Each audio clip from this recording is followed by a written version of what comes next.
Bonjour, bonjour, bienvenue, bon après-midi, bienvenue au Capitole et à la Cinémathèque suisse. Désolée pour les quelques minutes de retard, vous êtes nombreux, nombreuses, ça nous fait très plaisir, ça donne vraiment un sens à notre travail et à la volonté de reproposer de grands classiques comme celui que vous allez voir dans quelques instants ici dans cette belle salle. Alors le film que vous allez voir cet après-midi, en fait il est proposé, programmé dans le cadre de la rétrospective que le Festival du film de Locarno a proposé cet été, en août, consacré en fait à la célébration des 100 ans d'une grande maison de production et distribution américaine, la Columbia Pictures, dont vous connaissez probablement le symbole et l'image iconique de, je la fais, de la dame avec la torche, The Lady with the Torch. Alors, c'était une expérience unique cette année, le festival, parce que la rétrospective était merveilleuse. Plus de 40 titres avec des films vraiment que beaucoup d'entre nous, cinéphiles, on n'avait jamais eu l'opportunité de voir, donc des copies qui sont arrivées directement des États-Unis.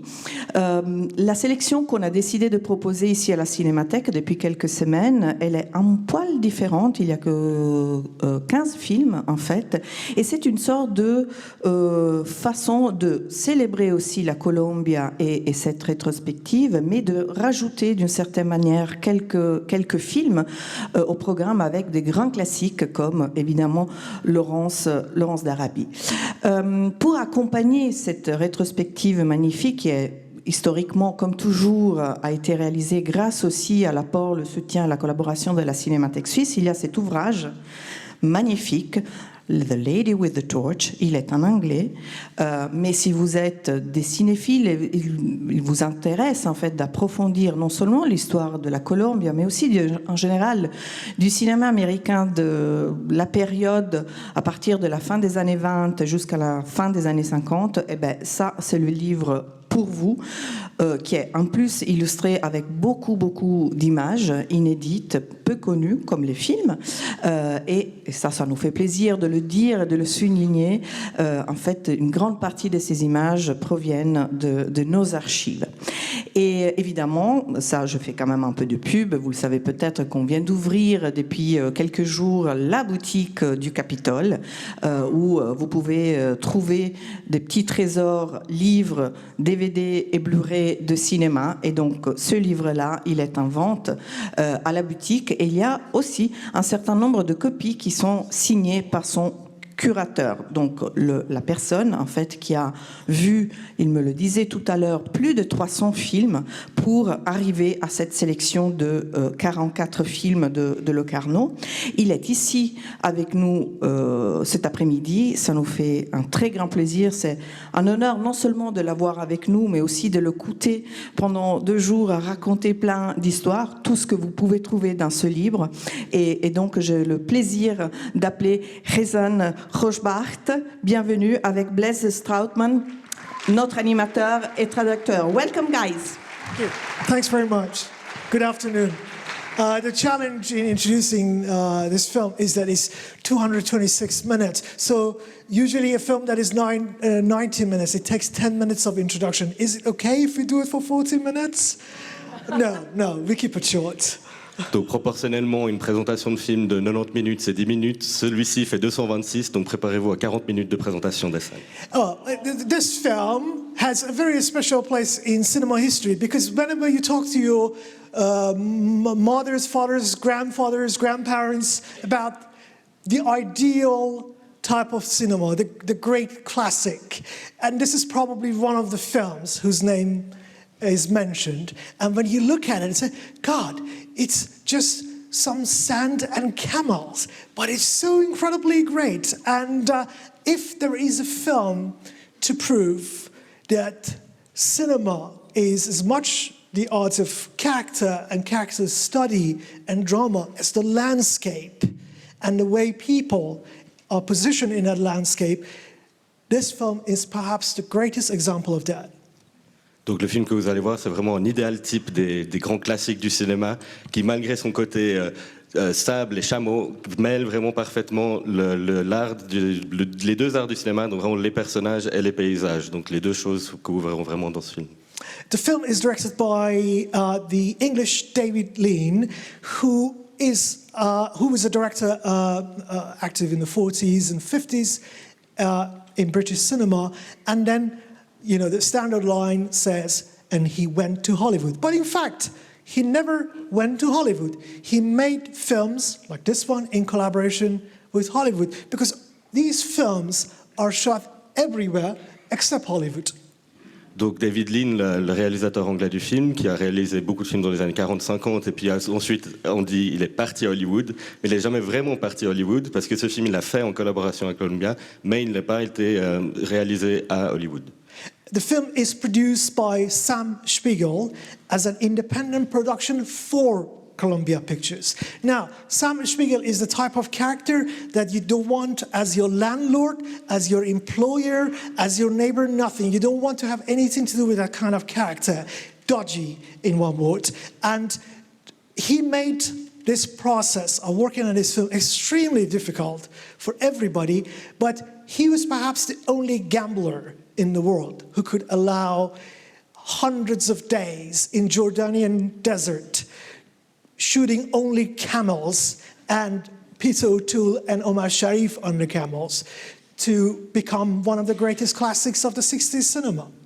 Donc le producteur, Sam Spiegel, qui l'a fait de manière indépendante pour la Columbia, est un personnage véreux que personne ne voudrait avoir comme dans sa vie de manière générale, mais il prenait vraiment des paris, et c'est lui qui a vraiment pris le pari de faire ce film tourné pour plusieurs centaines de jours en Jordanie avec des chameaux et Peter O'Toole. So, a bit of history. T.E. Lawrence, adventurer, military man of Irish ancestry, who died in 1935. In fact, the film opens with his death in 1935. He was only 46 when he died. But the entire historical background for this film is an episode known as the Arab revolt of the Arab tribes. This is mostly pre-Arab nations, Arab tribes getting together and revolting against the Ottoman Empire between 1916 and 1918. Donc T.E. Lawrence meurt à 46 ans en 1935, c'est pas un divulgachage, le film s'ouvre avec son décès, et du coup la trame s'intéresse aux révoltes arabes, vraiment des tribus arabes, c'est avant les États-nations comme on les connaît maintenant, dans les années 1916-1918. Since his death in 1935, and because of a bestseller book that he published, a non-fiction book, during his lifetime called Seven Pillars of Wisdom, every single person in film industry, especially in Hollywood and British film industry, was after getting the permission from the Lawrence state to turn it into a film. Donc c'est depuis que Lawrence a fait sa biographie que tous les studios voulaient se l'arracher et puis voulaient les droits à la famille Lawrence afin de pouvoir faire une adaptation au cinéma. Many people and many different directors were considered for that since the 30s onwards. And every single time, for a different reason, the project was postponed. For instance, in the 30s, because of the threat of the Nazis, the British or Americans could not alienate the Turkish government and make this film. So they decided to fold the project. It happened over and over again until the early 60s. Donc il y a eu plusieurs volontés d'adaptation qui ont échoué jusque dans les années 60 avec le film que vous allez voir. Par exemple, dans les années 1930, ils voulaient faire le film avec le montée du nazisme. Ils ne pouvaient pas aliéner le gouvernement turc. Du coup, l'adaptation a été mise de côté afin de garder les bons auspices. And to just give you a hint of some of the people who were considered to play Lawrence over this long period of time, that most boring actor ever, Leslie Howard. I mean, he ruins Gone with the Wind. He was one. And Marlon Brando. I mean, can you imagine Marlon Brando as Lawrence? There is a simple line in the film. They ask Lawrence, played by Peter O'Toole, what do you like about the desert? And he says, it's clean.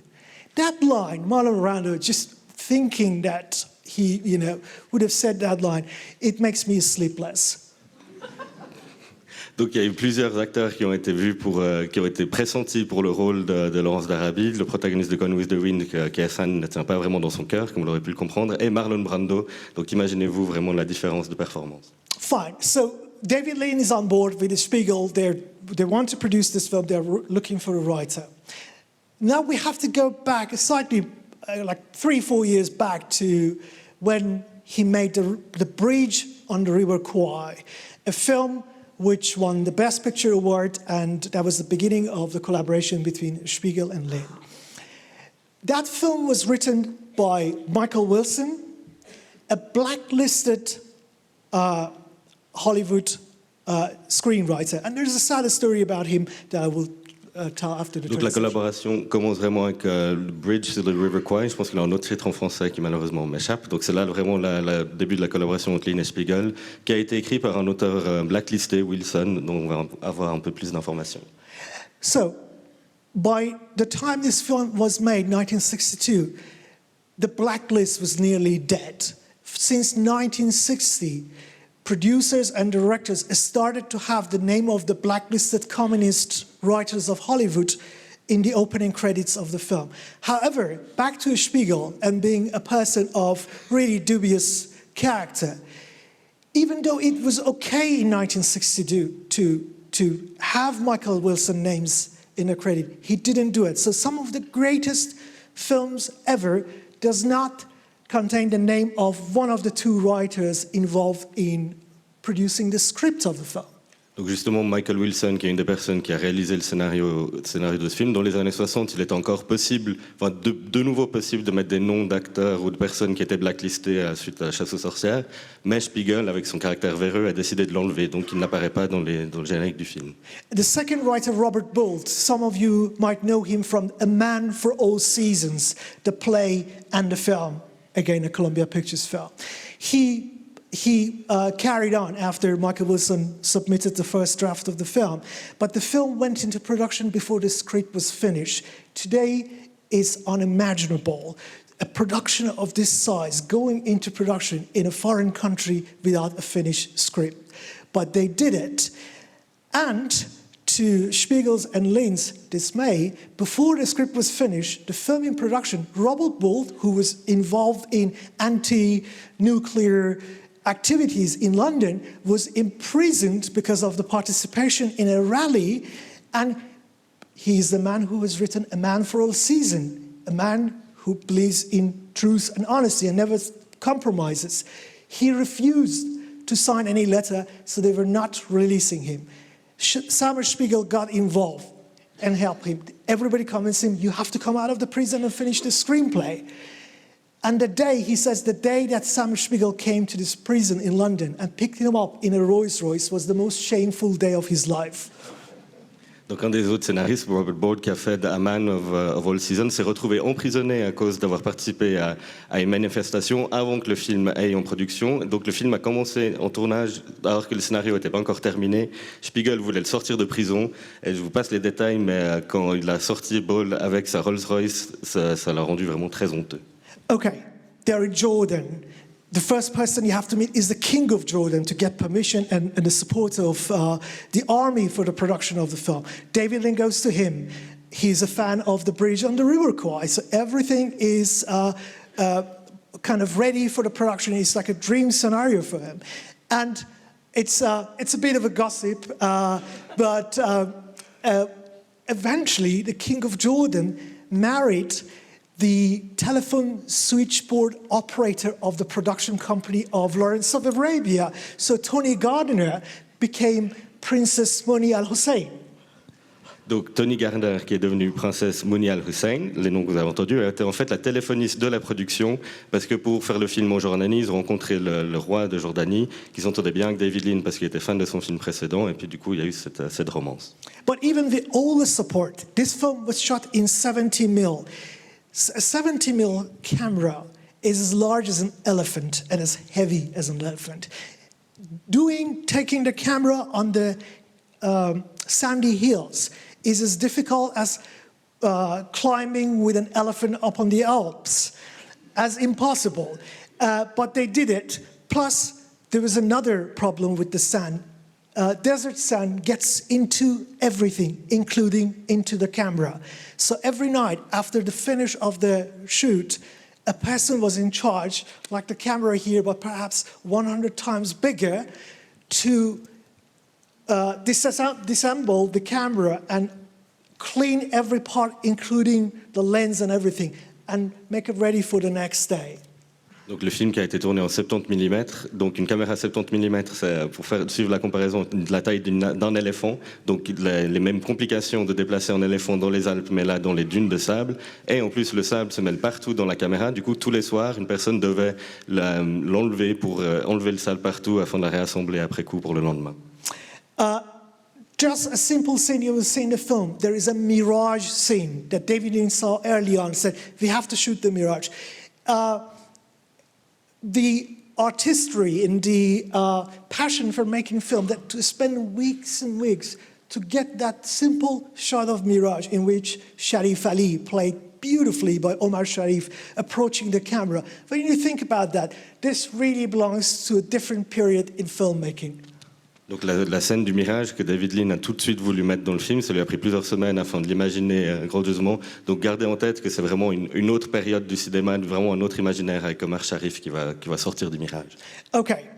The production took years. David Lean didn't want to leave the desert. The day that Spiegel forced him to go back to London, he started to cry. Because for him, it was a love relationship between the desert and the director. But went back to London, Spiegel played a second trick on him. He set a date for a royal premiere of the film. So they were forced to finish everything else after the end of the very long shoot within 4 months. Donc après plusieurs années de production, Lean ne voulait jamais quitter le désert. Il a finalement été convaincu par Spiegel de retourner à Londres. Et derrière son dos, Spiegel a préparé une première royale. Donc après tout ça, ils n'avaient que 4 mois avant de finir le film. Donc il a court-circuité David Lean. A couple of final remarks. In those days, when they were shooting in the desert, now like this gentleman is shooting something, he will go back and he will check his footage to make sure he has got the image right and the sound is there and everything. They shot in Jordan for nearly 4 months without looking at a single footage what they have shot. And of course, when they were editing the film, they were editing on tiny machines. And they were looking at it and they had a sense of the story, the composition, everything. So the day when in Leicester Square in London, they saw the images for the first time on a screen which is not smaller than this one, it was unbelievable to every single person in the production team of that film. As if only then, 2 years later, they had realized what a masterpiece they had created. Donc contrairement à aujourd'hui, ils ne pouvaient pas revoir les films ce qu'ils avaient tourné le jour même. Donc ils ont passé 4 mois en Jordanie sans avoir vraiment pu voir les images qui ont été prises. Et pendant le montage, c'est des tout petits écrans afin de faire le montage. Donc vraiment, quand il y a eu la première à Leicester Square sur un écran qui n'est pas dissimilaire à celui-ci, c'était vraiment la première fois que toutes les personnes impliquées dans la production pouvaient enfin voir le chef-d'œuvre qui avait été créé. Enjoy the film. Je me permets de vous donner quelques détails, comme le film est relativement long. Donc, comme les grands films épiques de l'époque, il y a en fait une introduction musicale dans les 2 parties du film. Donc, vous allez assister à quelques minutes dans le noir avec de la musique. Il y aura une pause après 2h15. C'était la pause que même David Lean avait décidé, donc le bon moment pour faire une pause d'une 15-20 minutes. Et puis après, il y aura la deuxième partie. Là encore, de nouveau, vous aurez une petite introduction dans le noir avec la musique. Enjoy the film, amusez-vous bien, bonne projection. À bientôt.